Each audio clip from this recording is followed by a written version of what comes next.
C'est un métier de faire rire. Franchement, vraiment, vraiment, c'est très, très, très, très dur.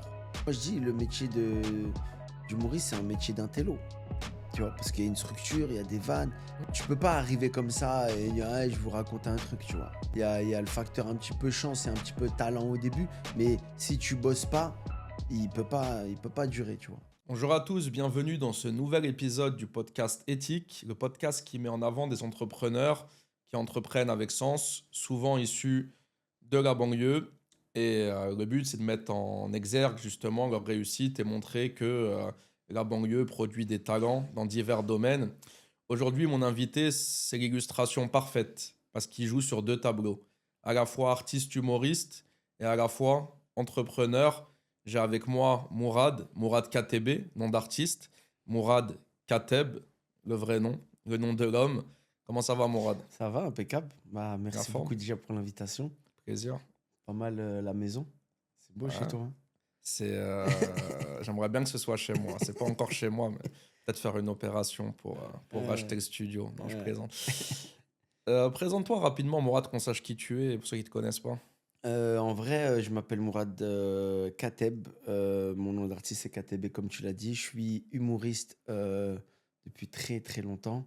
Et en parallèle, mon deuxième kiff, c'est être entrepreneur. Donc, beaucoup dans la restauration et d'autres choses aussi, un peu dans la conciergerie. Voilà.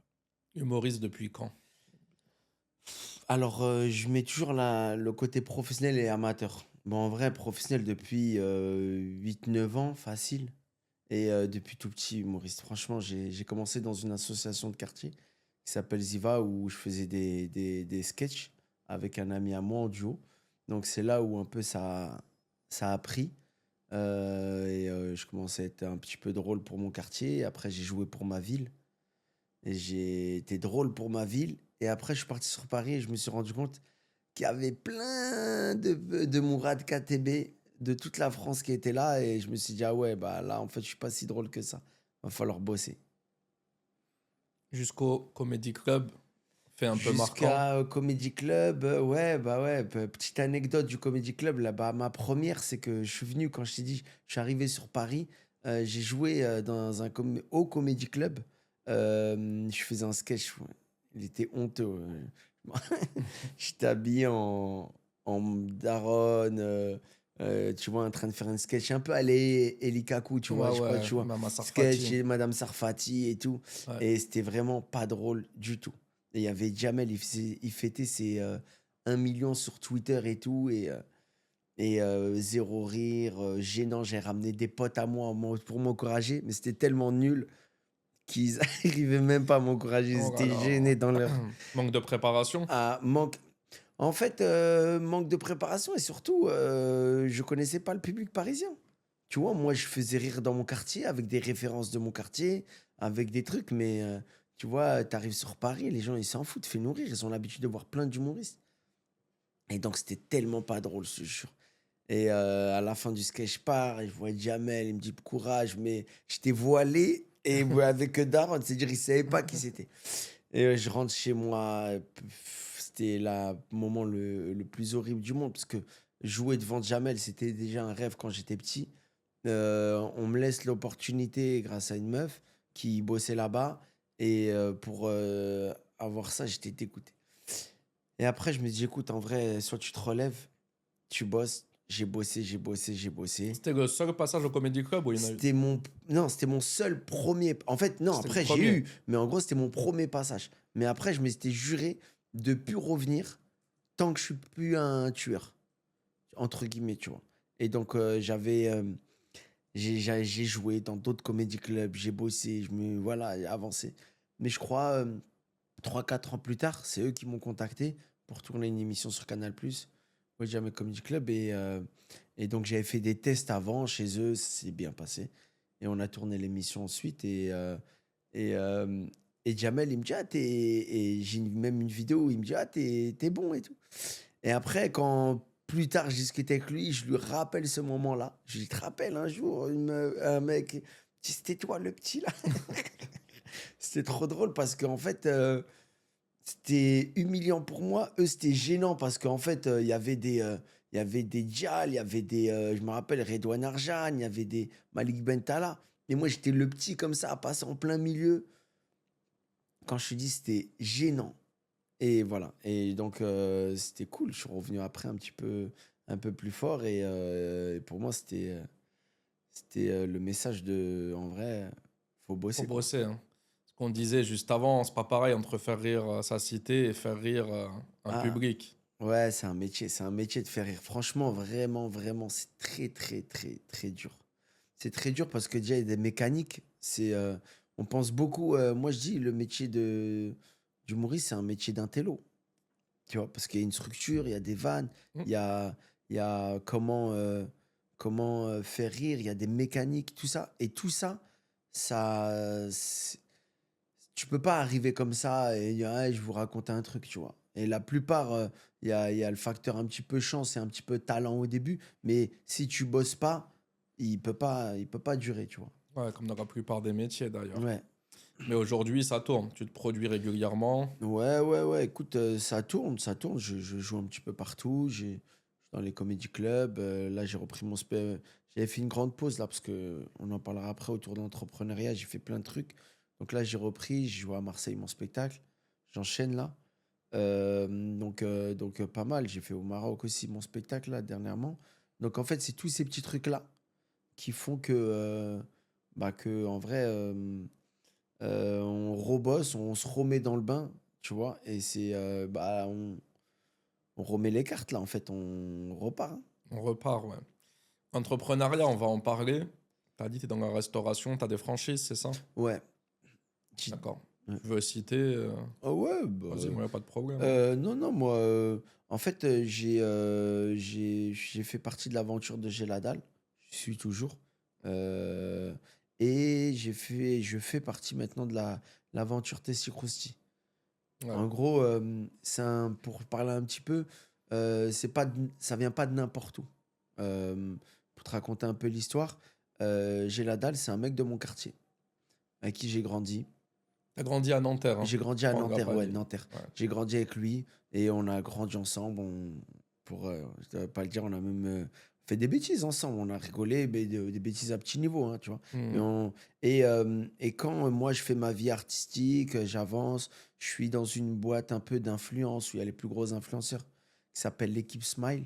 Et voilà, ça marche, c'est cool. Et j'ai un mec de mon quartier qui vient qui me dit Mourad, j'ai envie de ce Géladal là, j'ai envie que ça marche. J'ai un concurrent qui s'appelle Point B et il faut qu'absolument que voilà, je démarre et il faut que j'ouvre plein de franchises. Il a une boutique quand il me dit ça. Je lui dis, écoute, il m'a dit là, j'ai ramené Oplay. Je dis tous les noms comme ça, tu comprends un peu le Ouais, truc, hein. vas-y, bien sûr. Oplay, c'est un influenceur. J'ai ramené Oplay, voilà. Je dis, écoute, je savais qu'il était nul dans la communication. Et la vision, il l'avait pas du tout. Mais par contre, c'était un bon restaurateur, tu vois. Donc je dis, écoute, la vision que tu as là, ça sert à rien de ramener des influenceurs. Parce que beaucoup les entrepreneurs maintenant, ils ont pas la vision dans la communication et Ouais. ils pensent qu'en fait, payer des influenceurs, ça marche. Hmm, hmm, Si t'as pas une stratégie, et ben en fait, ça va pas marcher. Tu vois, tu peux te ramener les plus gros influenceurs, et j'en ai déjà vécu, des mecs qui ont payé des Nasdaq, des gros. Si en fait, t'as pas une stratégie ensuite et où tu sais pas où amener Nasdaq, et ben en fait, ta pub elle va fonctionner une journée, deux, vas-y, c'est les plus chanceuses pendant 2 semaines, et après, elle retombe parce qu'il n'y a pas de stratégie. Donc, je lui dis, écoute, je lui dis, moi, je suis avec mon pote qui bosse avec moi dans l'influence, entre guillemets, un de mes meilleurs amis, mais qui était mon manager à ce hmm. moment-là, Ouais. qui s'appelle Gallo Diallo, qui bosse dans l'influence. Et je lui dis, écoute, moi, je vais essayer de te plugger avec lui, mais ça va être compliqué parce que lui, il avait déjà fait un peu au tacos, la Hmm. stratégie d'Otakos et tout à l'époque. Donc voilà, je le plug. Pour résumer, pour aller plus vite, je le plug et il réussit à développer ce truc-là. Ensemble, avec mon pote Salim et lui, il réussit à développer plan de com, une vraie stratégie, ils ouvrent des boutiques, tu vois. Et ce qui est beau dans Geladal, c'est que En vrai, je dis toujours, il n'y a pas que la communication sur les réseaux. Tu vois, la stratégie, ou ouvrir les boutiques par rapport à d'autres, être dans les meilleurs coins de la ville, tu vois. Tous ces trucs-là, c'était une vraie stratégie. Mettre des artistes qui ouvrent des Géladal.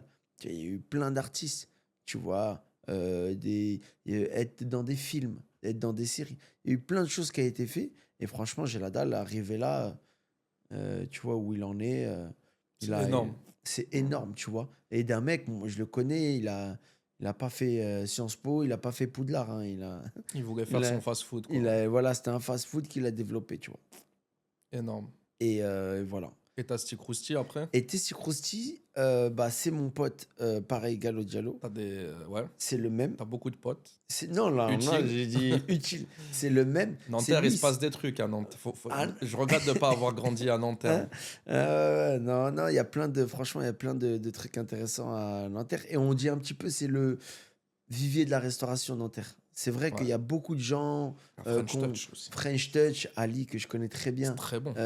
tu vois. Et bah, pour la petite anecdote, j'étais là à l'ouverture, moi. J'étais même cuisinier à French Touch, tu vois. J'étais Ouais, cuisinier à l'ouverture. Donc, incroyable. Ali, j'ai travaillé pendant 1 an là-bas. Et voilà. Mais en gros, ouais, c'est un peu la Nanterre, c'est un peu ça, tu vois.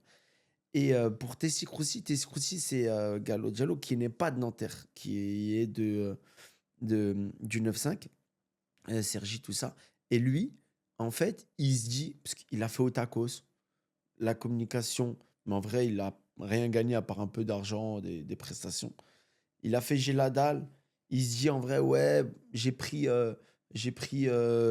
en gros des boutiques. Là, il a négocié des boutiques. Il a des boutiques à son nom.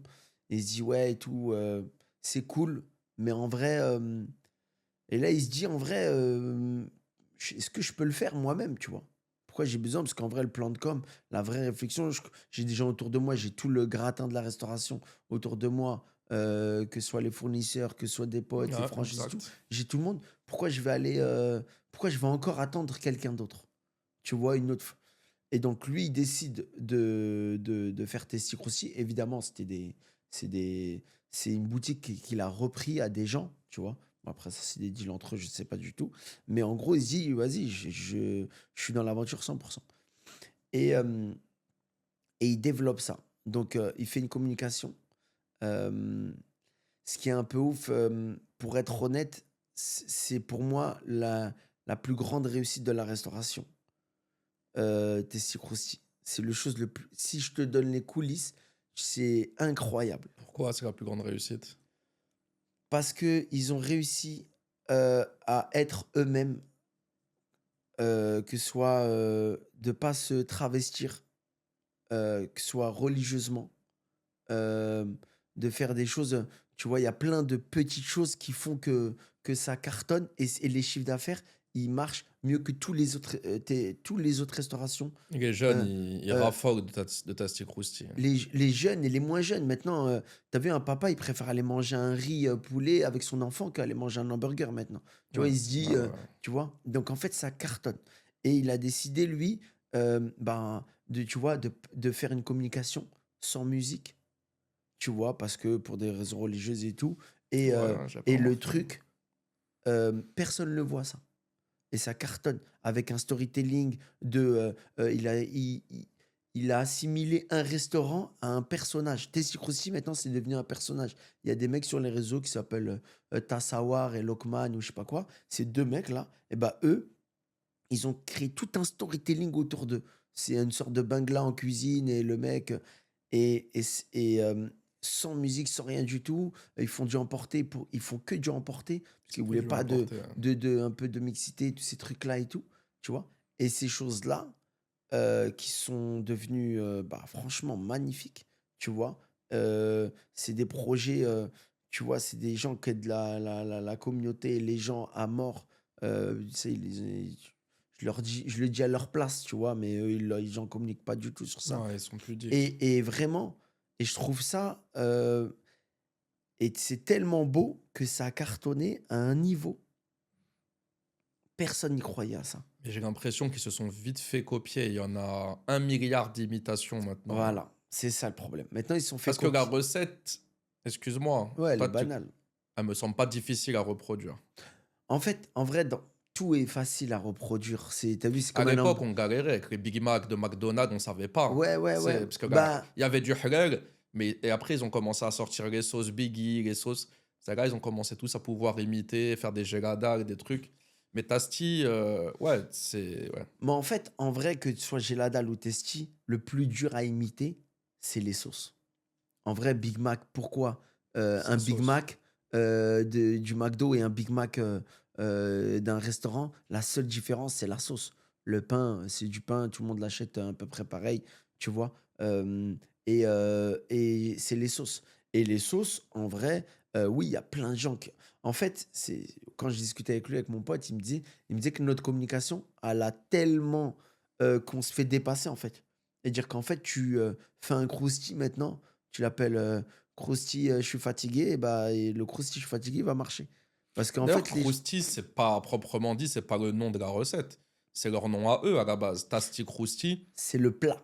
Tasty Krusty, c'est le plat. Ce qui est fort aussi dans la communication, c'est qu'en fait, ils ont appelé la franchise Tasty Krusty et le plat s'appelle Tasty Krusty. D'accord. Donc, en Un gros, plat qui existait déjà dans d'autres restaurants avant. qui existait dans d'autres restaurants, oui. En vrai, pas vraiment. Pas sous cette Euh, forme. Il y a pas sous cette forme-là. Et tu vois, et même eux, ils l'ont marketé street, tu vois. C'est dire que c'est un truc, une barquette de Ouais, c'est grec. street, ouais. Euh, et au bout moi, quand je venais d'arriver, Parce je que. lui dis, mais change la barquette, qu'est-ce que tu fais là? Cette Hmm. barquette.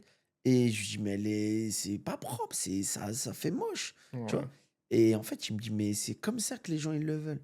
Et il y a que nous, les grands, les anciens, les vieux, on vient, on veut d'un truc classe, mais les petits, c'est leur barquette qu'ils veulent. Hmm. Tu vois? C'est copieux en plus, C'est hein. copieux et ils veulent une sorte de barquette, tu vois? Ce que je veux dire, quand les autres ont imité, ils n'étaient pas obligés de prendre le nom Krusty. Et il y en a plein, j'ai l'impression, qui s'appellent quelque chose Ouais, Krusty. ouais, ouais, ouais. Ah oui, oui, oui, il y a Donc, plein de. ça Mais fait. parce que le croustille, parce qu'en fait, c'est le truc, tu vois, Testi, c'est le nom de l'enseigne, et le Ouais. croustille, on va dire, c'est le plat, C'est le tu plat, vois? le Tu Krusty, ouais. vois? Donc, Et donc, toi, tu as une franchise, Tasty Krusty. j'ai une franchise. Ouais, j'ai Et une une. Gelada et une Tasty Krusty. Ouais. D'accord.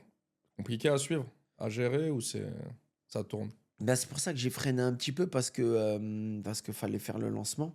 Tu vois, Testi, je pense, on a ouvert en avril dernier, mais avec les travaux et tout, ça Il fait est où un, ton un an. Tasty Krusty? Il est à Nanterre. Ok. Et ça fait un an que j'étais dedans, tu vois, donc ça m'a pris énormément de temps. C'était un truc, fallait développer, fallait organiser, construire, faire une équipe, tu vois. Et vraiment, c'est vraiment physique, tu vois. La Surtout, restauration, surtout c'est sur un, difficile. surtout sur un développement comme ça. Mais après, l'avantage des franchises, c'est que, tu vois, là, c'est bon, là, depuis le 1er janvier, j'ai mis un directeur, j'ai mes managers. Là, je commence à respirer, tu vois. Donc, Hmm. j'ai un peu Le Gelada, c'était quand que tu l'avais pris? Ouais, je l'ai pris à l'époque du Covid. Il y a 5 ans, parce que là, je suis censé renouveler un contrat. Il y a 5 ans. Du coup, c'était dur pendant le Covid, non?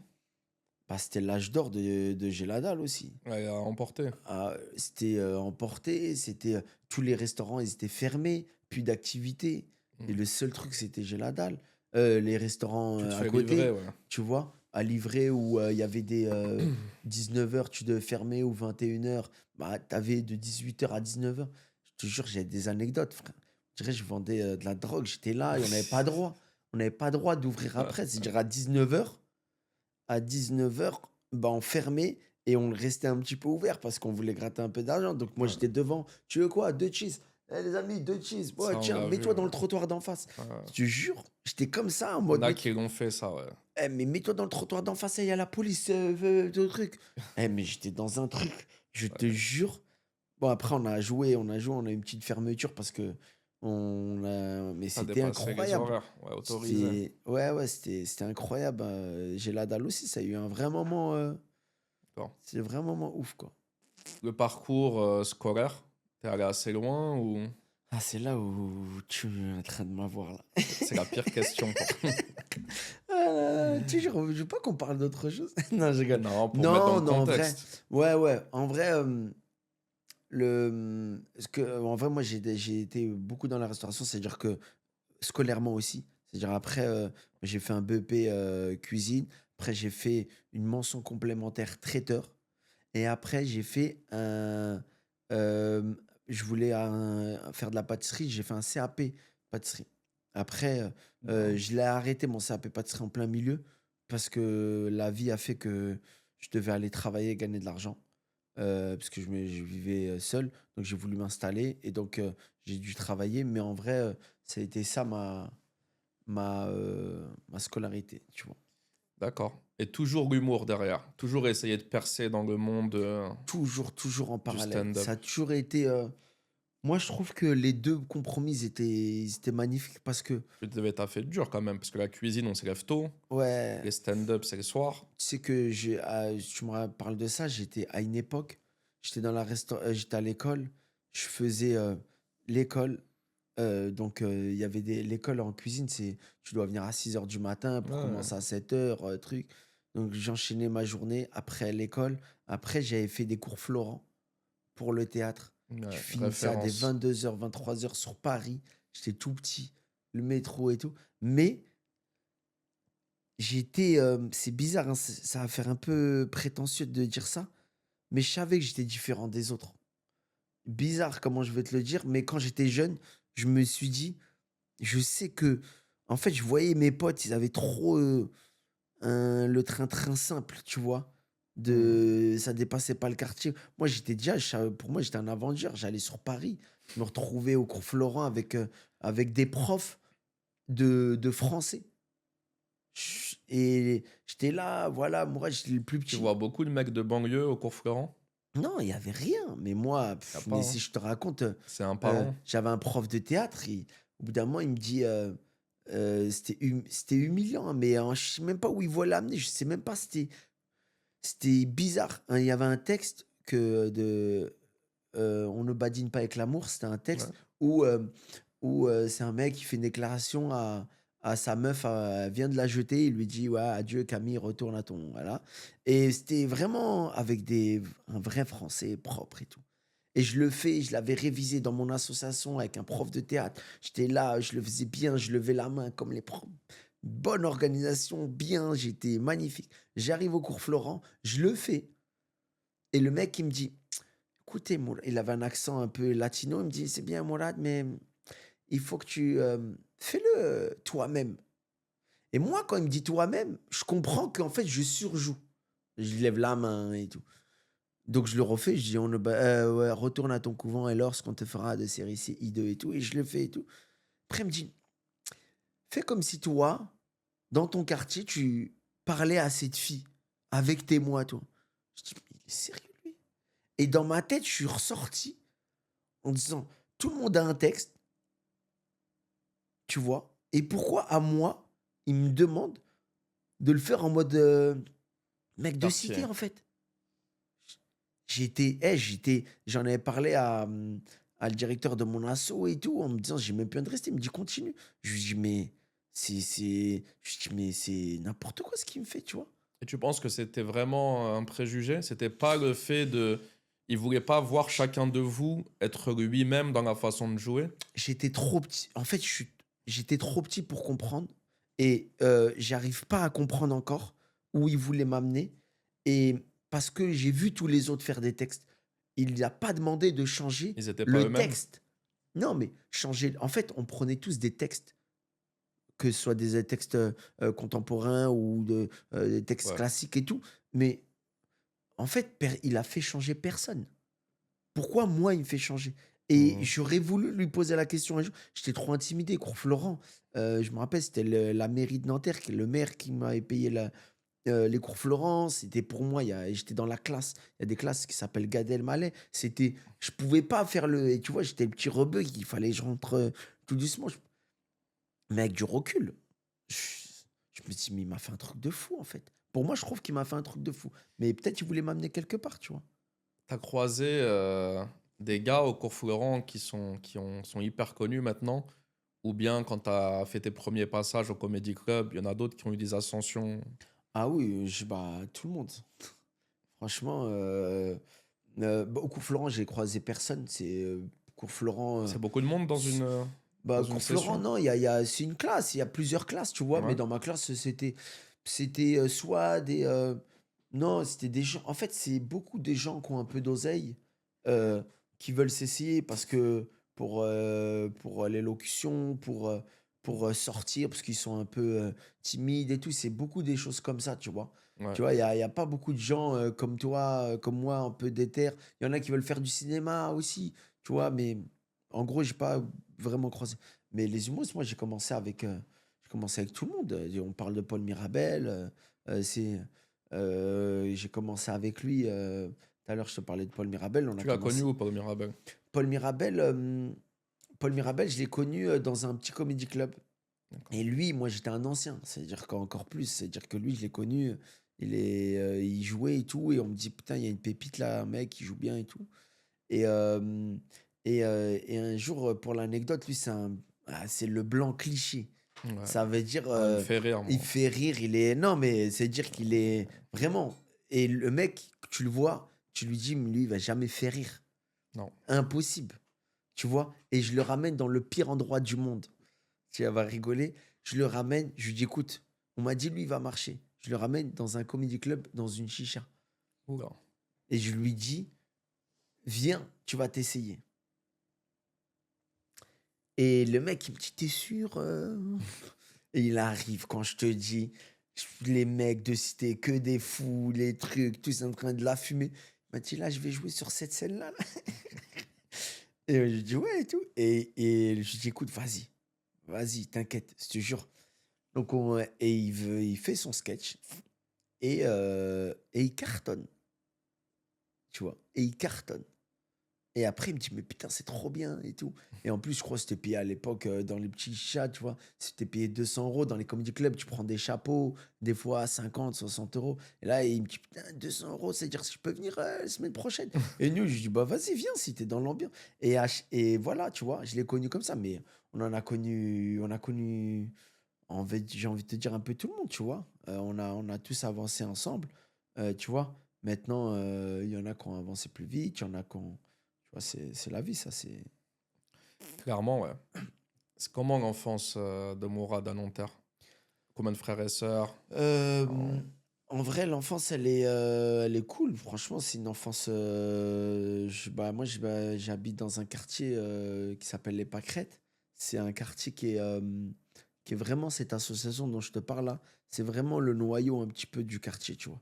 C'est vraiment une famille où il y a plein de gens qui s'aiment, qui se respectent, où on s'aide, tu vois. Il y a vraiment. Et il y a beaucoup de vannes.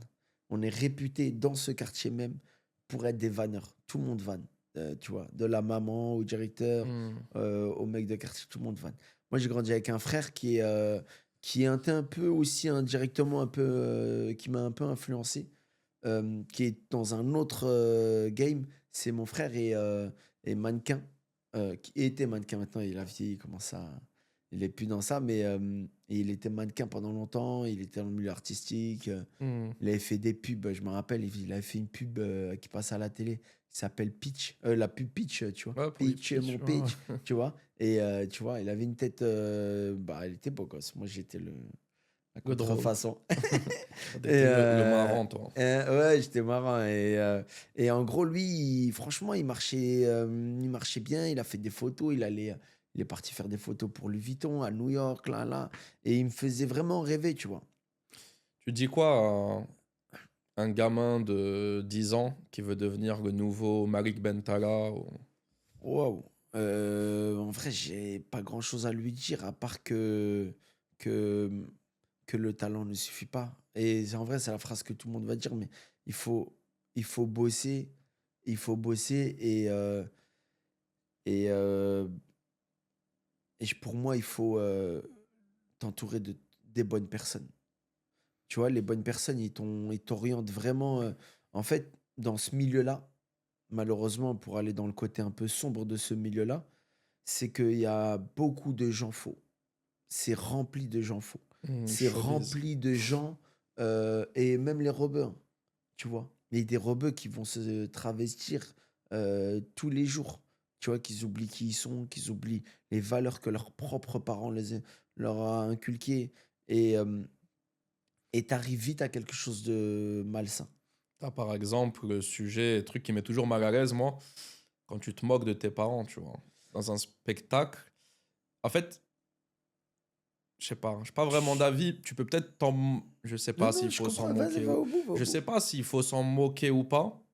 Et si tu t'en moques, je pense qu'il y a clairement des limites, quand même. Comment c'est fait, je pense, tu vois. En fait, je pense que c'est la manière dont comment c'est fait. Tu vois? C'est la manière dont comment c'est fait. C'est la vanne, c'est là où je dis là, tu vois, à une époque, c'est pour ça que il y en a qui disent que Jamel, il a mal vieilli, tu vois, dans l'humour. Parce que Je le l'humour, pense. elle a évolué trop rapidement. Et en fait, Jamel, il s'est retrouvé avec une période où vanner sa mère, son père, c'était très drôle. Et personne pensait ça. Tu vois, les sketchs de Jamel, il y a longtemps, je te parle, ou dans ces trucs, les gens, ils étaient en mode, bah, c'était drôle. En vrai, c'était drôle. Maintenant, nous, quand on grandit, on prend du recul. Tu vois, on avance. Il y en a qui avancent aussi, que ce soit religieusement ou pas. Tu te dis, en vrai, de vanner son père sur des choses qu'il n'a pas fait, ou le cliché parce que tu trouves la vanne, c'est juste que d c'est trop facile, en fait, tu vois? Maintenant de parler de sa mère, je vais te donner un exemple, un humoriste que tu dois peut-être connaître. C'est un Algérien, qui est pour moi, la plus grande référence, dans l'humour, qui s'appelle Abdelkader Secteur. Ouais, bien sûr. Et Abdelkader Secteur, c'est totalement ça. Il va parler de son père, il va parler de sa mère, il va parler heu, des fois, il y a des trucs qui dépassent, où tu dis: «C'est un truc de fou ce qu'il dit et tout», mais il sait le dire, il sait le faire, tu vois? Il en Parce qu'en manque pas de fait, respect. et tu sais pourquoi? C'est quoi la différence? C'est que quand je te dis: «Ah, ma mère, elle me jetait la claquette comme ça, ah là là, à droite, à gauche», tu dis: «Eh, ça, c'est cliché». Mais quand il te dit que ta mère, elle te sortait, 5 € de son portefeuille dans les ins et elle te le Hmm. faisait comme ça, bah, en vrai, tu as cette image de là, de ta grand-mère. Donc en fait, ça te fait beaucoup plus rire parce qu'en fait, c'est entre guillemets «un peu vrai», tu vois? C'est juste en fait, pour moi, c'est aller dans le vrai. C'est Moi, là la sur différence. Jamel Debbouze, évidemment, c'était une référence. Quand on était petit, quand on a vu Jamel, c'était un truc de ouf. Bah On oui, bah n'avait oui. jamais vu ça, en fait. Bah oui, bah oui. Et est-ce que le problème, tout simplement, c'est pas que sa vie a changé, que son mode de vie a changé, et que lui, déjà, ne sait plus où se trouver, en fait. Il peut plus parler de la cité, déjà parce que la cité, elle a évolué aussi, mais lui-même, est-ce qu'il a encore... Il sait lui-même qu'il est plus trop légitime, et que ça ferait bizarre qu'il fasse le mec de cité, qu'il fasse des sketchs sur la cité. Donc, il essaie de parler de sa vie. Ça date déjà, moi, le dernier spectacle que j'ai vu, où il parlait de ses enfants, tout ça. Il y avait des trucs drôles encore. Euh, Et est-ce que peut-être il a perdu l'envie, tu vois? C'est ce que je t'ai dit au début, le conseil que je dis aux petits de 10 ans. Tu sais, quand t'es multimillionnaire, est-ce que... C'est pas moi je pense pas que c'est ça. Moi je pense que c'est d'être bien entouré. Je te jure. Moi, et Jamel, il y a des gens qui lui disent tous les jours, lourd ce que tu es en train de faire. Tu vois? Donc comme il est pas entouré de gens sincères qui vont lui dire c'est lourd ou truc, tu vois? Jamel, il a les capacités, de prendre, 8 auteurs, autour de lui, des gens qui sont Hmm. bons, corrects, et de lui écrire, des bons sketchs, tu vois? Moi, je demain, avec une mais je pense que ça devient compliqué pour lui. Après, c'est vrai. Après, on s'embourgeois moi, à mon niveau, alors que je suis tout en bas par rapport à Jamel, à mon niveau, je me suis embourgeoisé pour plein de raisons. Parce que je travaille, parce que en fait, j'allais dans les comedy clubs quand j'étais plus jeune, j'avais faim. Moi, aller chercher 20 € de chapeau, 30, 40, eh ben, je jouais dans 6 comedy clubs. Donc, je bossais. Comme financièrement, en fait, j'ai moins besoin, puisqu'en fait, j'ai de l'argent qui rentre dans des trucs à côté, ben, en fait, j'ai plus faim comme avant. Et tu vois? Et je pense que Jamel, c'est aussi un peu ça. Un C'est peu, ouais. l'appétit, hein, et tu vois, il bosse plus comme avant. Il a des gens qui doivent lui bosser, écrire des trucs. Et, Hmm. et je pense que c'est. Pour moi, Jamel, pour être honnête, on le taquine beaucoup, que ce soit sur les réseaux, sur les trucs, tu vois. Ça reste quand même quelqu'un qui a fait énormément pour l'humour en France, tu vois. C'est sûr. Comme Gad Euh, Elmaleh, c'est... pour, ouais. pour les quartiers aussi, tu vois, quand j'ai les quartiers, indirectement, il a pas, mais les quartiers, tu vois, des références comme Jamel, ça a aidé plein de gens pour évoluer dans d'autres postes et tout, tu vois, les rebeux, on était truc, donc il était là. Maintenant, ouais, artistiquement, ça devient compliqué, bah, parce que ça commence un daron et parce qu'ils ne se confrontent pas à la nouvelle génération, tu vois. Parce que les nouvelles générations, en fait, ils bossent, tu vois. Et moi, je le vois à mon niveau, quoi. Tu m'as dit, on passe à un autre sujet avant d'enregistrer, tu vis au Maroc Ouais, aujourd'hui, à Marrakech. ouais. Ça fait combien de temps? Ça fait 3 ans. Ouais, 3 ans à peu Pourquoi ce près. choix de partir? Mon choix, moi, je le dis tout le temps, ma plus, mon, à chaque fois, je me suis dit toujours la même chose. Ma boîte aux lettres. Je voulais plus ouvrir ma boîte aux lettres. C'était l'une des raisons pourquoi je voulais partir. En fait, j'en avais marre d'ouvrir des courriers avec des trucs qui sortent de nulle part. Tu vois, des surprises. Et, euh, et j'en ai marre de tout ça. C'est vrai que ça m'avait un peu agacé, tu vois, tu vois, le côté média, euh, la pression, les moments où en fait tu savoures plus tout. Euh,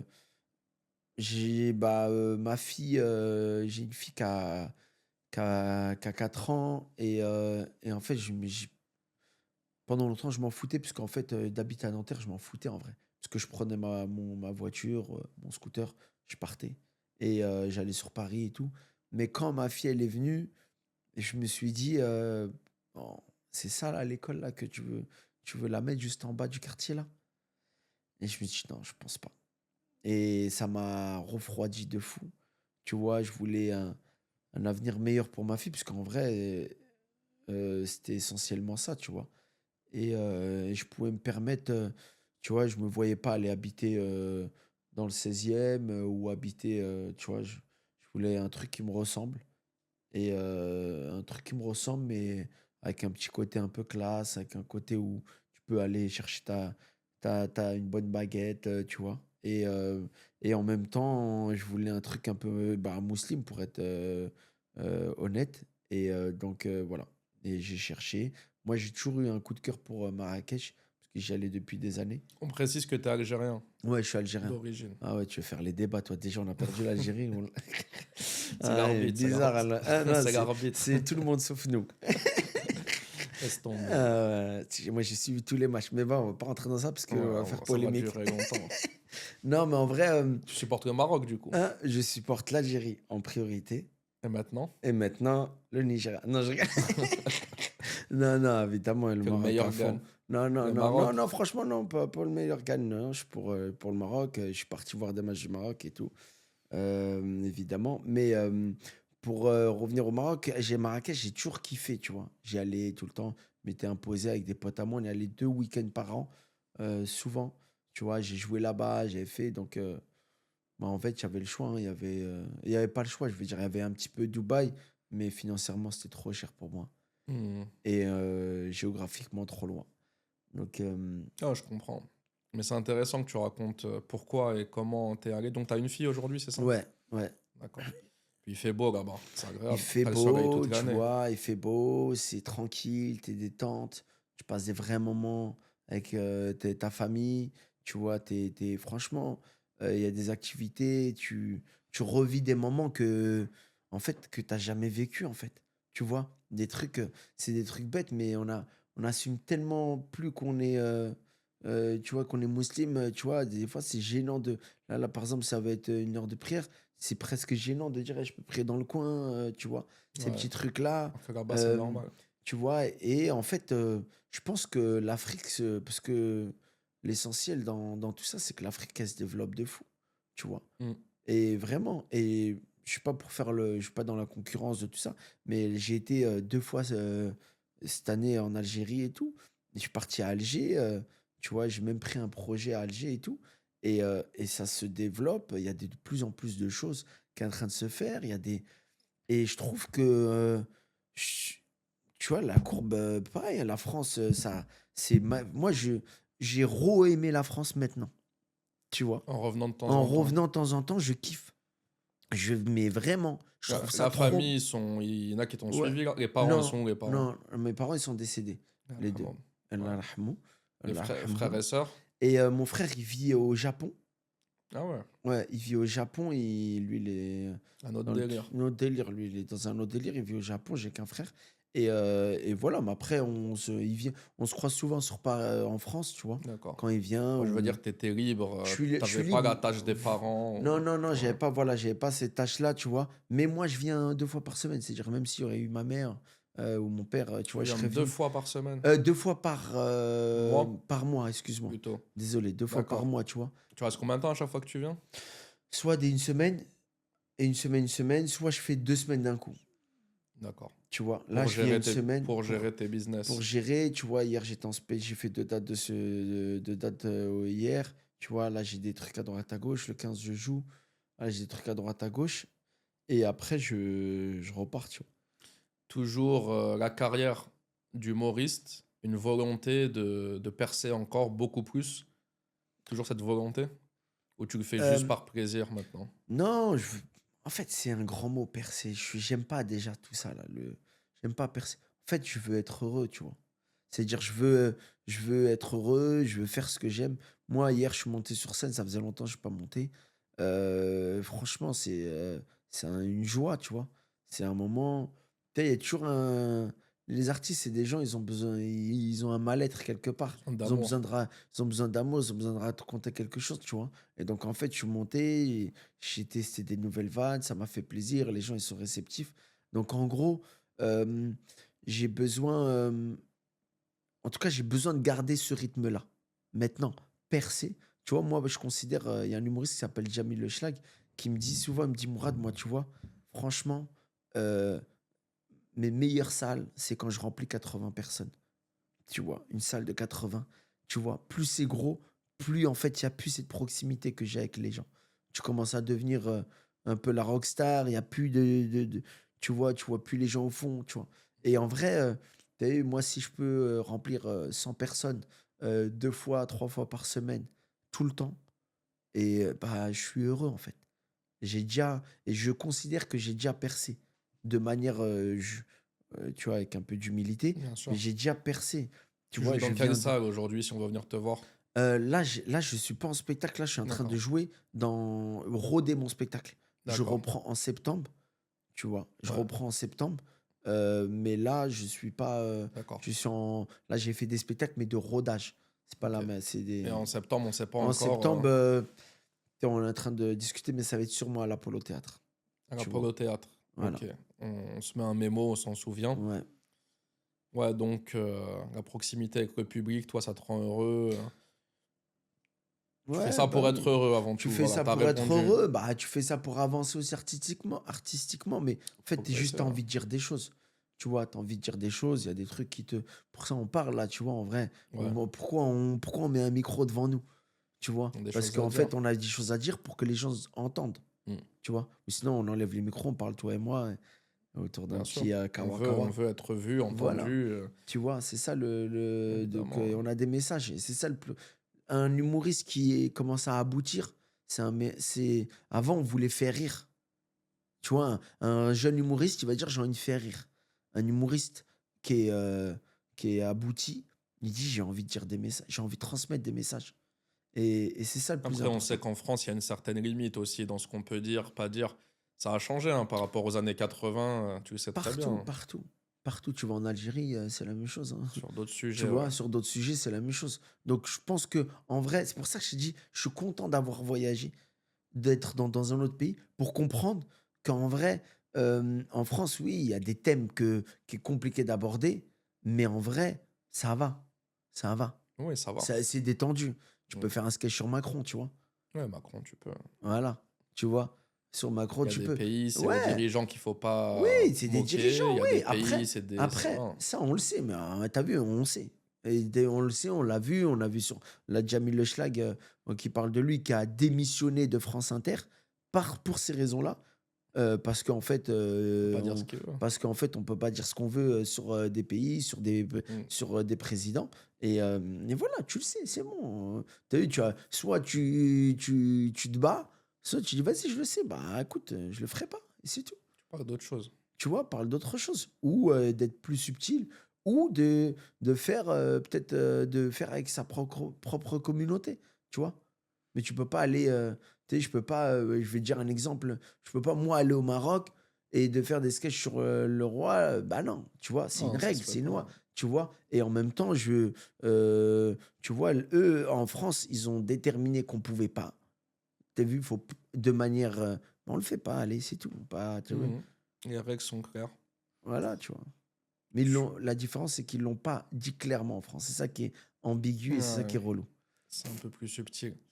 D'un point de vue entrepreneurial, tu Mm. as, presque être confidentiel, tu as envie de grandir encore dans tes investissements, tu as envie de toucher à d'autres secteurs.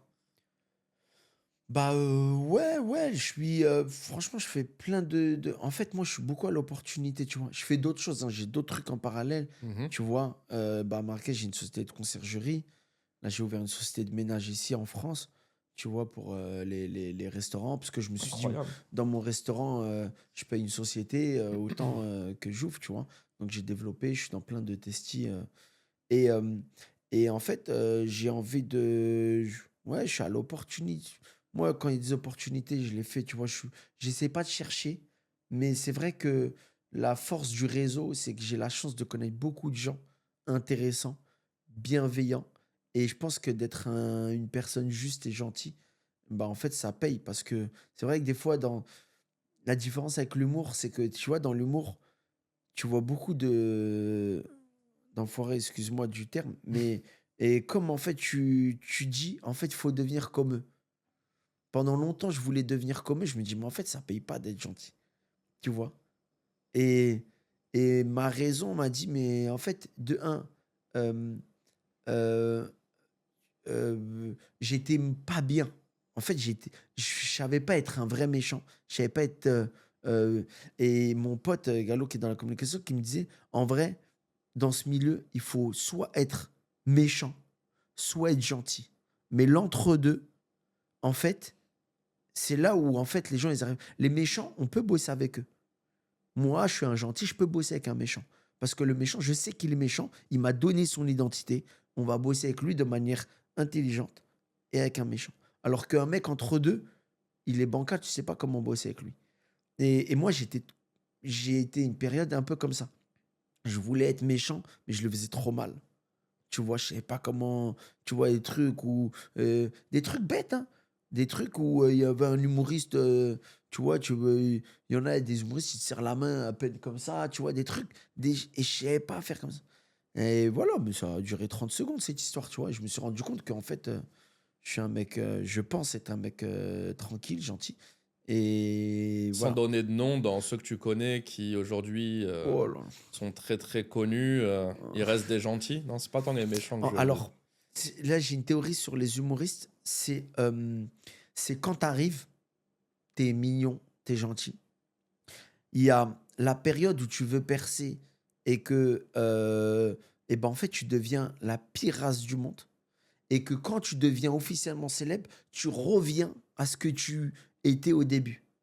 Je vois pas en quoi devenir la pire race. Il n'y a pas assez de place. En fait, c'est concurrentiel, En ok. fait, en fait, Mais le talent, surtout pour un humoriste, le talent, le travail d'écriture, la capacité à faire rire, si t'es pourri en eh fait. ben non, T'as beau être méchant, bah non. c'est vrai qu'on a quelques humoristes. Mais après, c'est tellement subjectif l'humour. Ouais, mais en fait, déjà, Moi, je vais te dire, oui, il est pourri, il a aucun talent, c'est un pistonné. Et d'autres, ils vont dire non, il est marrant. Tu vois.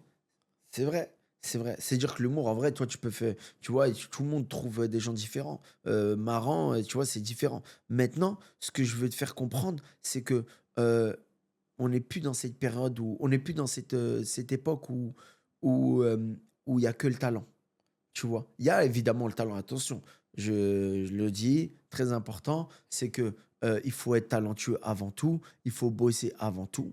Ça, j'ai zéro problème.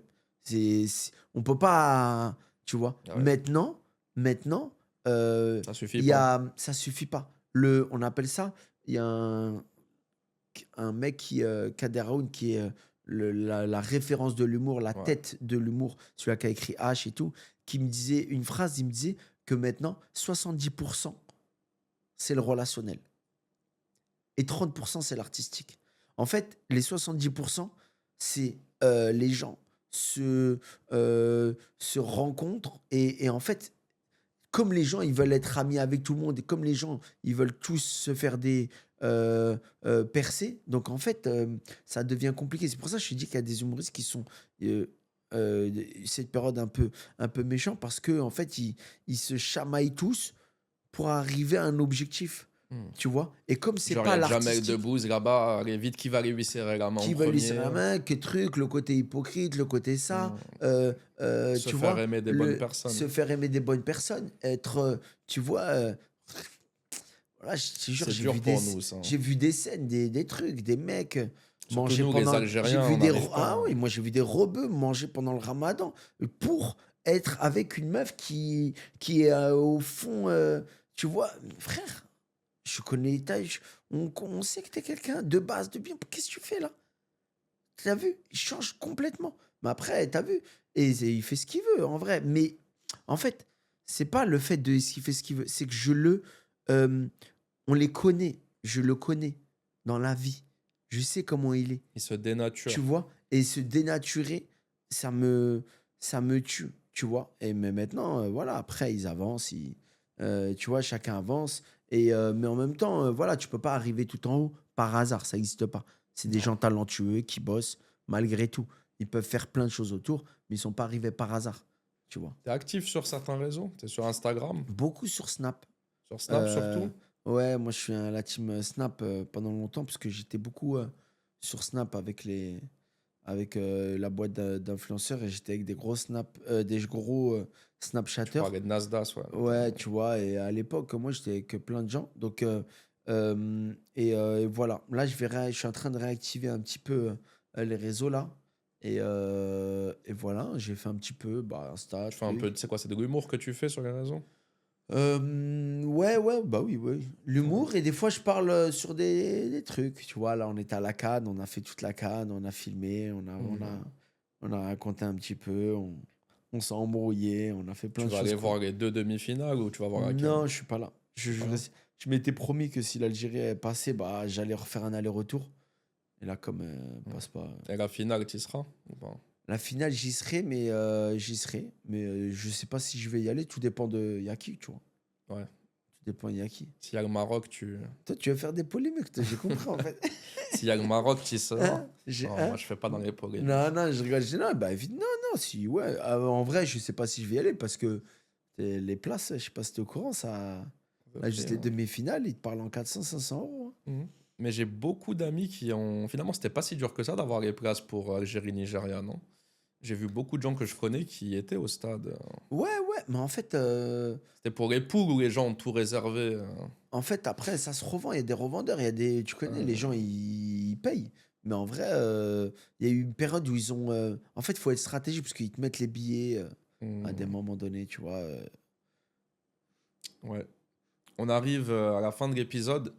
Qu'est-ce que tu veux nous dire, Morad, pour conclure ou peut-être dire aux gens qui nous écoutent? Ou toi, Euh, qu'est-ce qu'on peut te souhaiter? alors, en vrai, moi, autour de l'entrepreneuriat, j'ai envie de dire j'ai envie de dire aux jeunes ou aux moins jeunes, tu vois, j'ai écouté un truc de vite fait, excuse-moi, de Xavier Niel, là, Ouais. il y a PDG de Free. le PDG de Free, et il disait j'ai réussi parce que j'étais pas intelligent, tu vois. Et j'ai trouvé ça intéressant. Après, il explique. Et, euh, et en vrai, il dit qu'en fait, le fait de pas être trop intelligent dans la façon de bosser, parce que demain, tu vois, je pensais, je pensais à moi. En fait, je suis un mec qui va pas réfléchir. Tu vois, je vais faire le truc à l'instinct. Alors qu'un mec trop intello, bah, c'est un mec qui va faire une étude de marché, il va là, il va être truc, tu vois. Et je trouve que, évidemment, il faut réfléchir un petit peu, mais il faut vraiment, l'instinct, il est important dans le business. Et il faut, en vrai, rencontrer les bonnes personnes. Rencontrer les bonnes personnes. Et, euh, et le réseau est beaucoup plus intéressant que l'argent. Vous allez voir que plus tard, avec du réseau, en fait, tu peux tout faire, tu vois. Tu vois, quelqu'un va payer une activité 50 euros, bah toi, en fait, tu connais le mec qui a l'activité, bah tu vas pas la payer. Donc, voilà. Et en tant qu'humoriste, euh, on vit des moments trop tragiques en ce moment partout. C'est compliqué. On a de moins en moins envie de rigoler. Donc, pour moi, c'est une chose qui est importante de rire et de transmettre des messages. Et, et voilà, quoi. On est tous pareils. Et venez, vraiment, sincèrement, venez, on se kiffe un petit peu. On arrête de s'embrouiller sur plein de choses qui est subtil. C'est C'était tout le mot pour de moi. la fin. C'était le mot de la fin. On aura compris. Merci beaucoup, Morad, d'avoir Merci à été toi. là, d'avoir partagé avec nous ton expérience, ton parcours, ton chemin de vie. Merci à tous de nous avoir écoutés. Une fois de plus, si vous aimez le podcast éthique, abonnez-vous à la chaîne et je vous dis rendez-vous au prochain épisode. D'ici là, restez éthiques. Ciao.